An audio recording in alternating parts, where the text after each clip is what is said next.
This is the great mystery of Scripture. And you will inherit the Father, for it is his will, and no one can break his will. It's your Father's good pleasure to give you. It is your Father's good pleasure to give you the kingdom.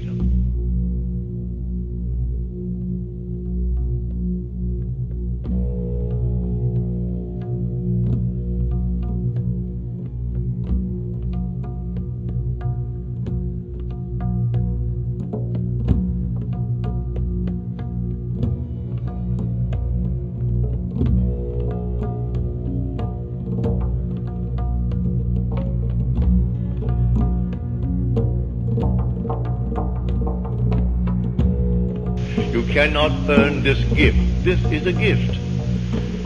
So set your hope fully upon the grace that is coming to you at the revelation of Jesus Christ within you. That is the unfolding within you of God and his Son. And this is the hope that makes it wisdom to endure the burden of this long, dark night of time. We exist in these bodies. We live in our imaginations. For our imaginations, these are the only realities. Now, I personally find it easier living in my world to be in good states. I find it easier to be kind than to be unkind.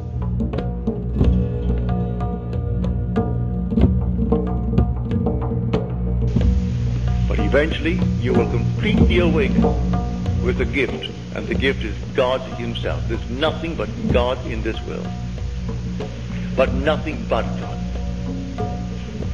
You are in an entirely different world where everything is perfect because you are perfect. And when you want to make yourself seen by another, you make that choice.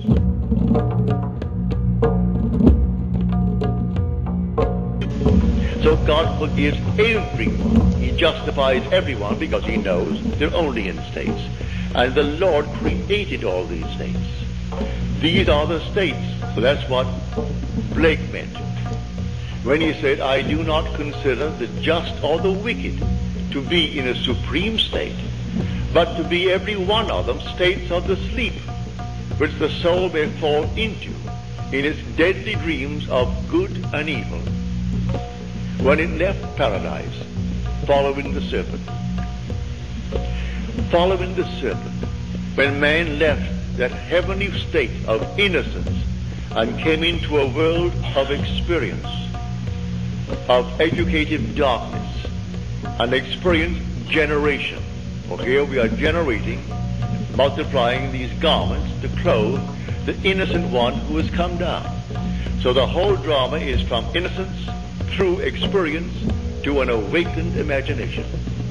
When the imagination completely awakes, that's the divine body, Jesus. That's God. And it takes all of this journey. We are the pilgrims moving through states. So I tell you, master the art of moving from one state to another state. You are not the state. You never have been and you never will be. The state, if you are going to condemn the state, but why condemn anything? Moving out of a state into another state. Move yourself out of one state into another state. So others say it can't be done. Leave them alone. They say it can't be done. You go about your Father's business, moving from state to state as you desire it. Now it all starts with a hunger. It starts with a real desire on your part.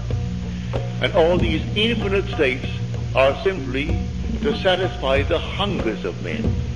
So you want to be good as you understand good to be. You want to be wealthy as you understand it. You want to be famous as you understand it. All these are states. Go into the state before you are qualified. Go into the state and stay there. The state has all the things necessary to externalize itself. But you are the occupant power. You have to go into the state and dwell there. Now, look at it this way. See the whole vast world as infinite states. All states. If they're all states and you are an immortal being, you are not a state, you are immortal. You enter a state, and the state becomes alive. Therefore, you are not to blame if you enter a state unwittingly, and it's a horrible state. Men not knowing that you are in a state, they condemn you. But you have to express the contents of that state. If you enter the state of poverty, you have to experience poverty. If you remain in it, you must go and drink that to the very last drop, the dregs of that cup. If you go into any state and remain in that state, you're going to drink it to the very last drop. But you can get out of a state. You don't have to remain in it if you know it's a state. If you don't know it's a state, you identify yourself with the state and think that you're it. Man has identified himself with this little body, and he thinks he is it. So the day comes, he has to discard it because he's worn it out. As he discards it, all of his friends are crying to think he died. He can't die. He is an immortal being who wore a garment of flesh and blood. That same being who goes into states, remaining in a state, and the state has to be expressed by him who resurrected the state. For I am the resurrection and the life of that state.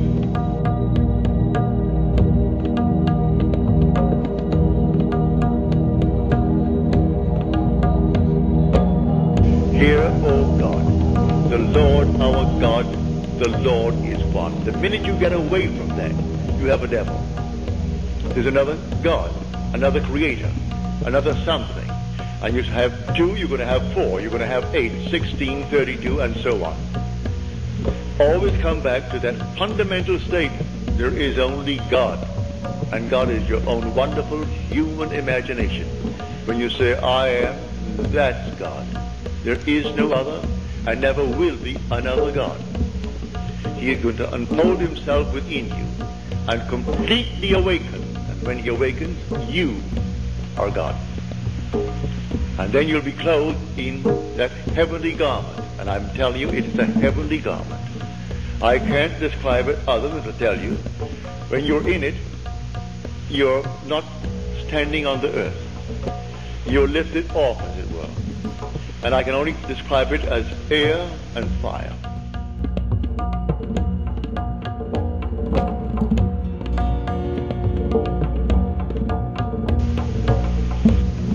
One is not better than the other in the eyes of God. In the eyes of God, all are acquitted. That's justification. We are justified by his grace, we are told. All are justified by his grace. And grace is an unearned, unmerited gift of God. And that grace is God's last, his final gift, which is love in action. And God is love. It's his gift of himself. And that's when he gives you himself. There's not a thing else to give. He gave you himself. And the whole vast world is yours. So we inherit the earth.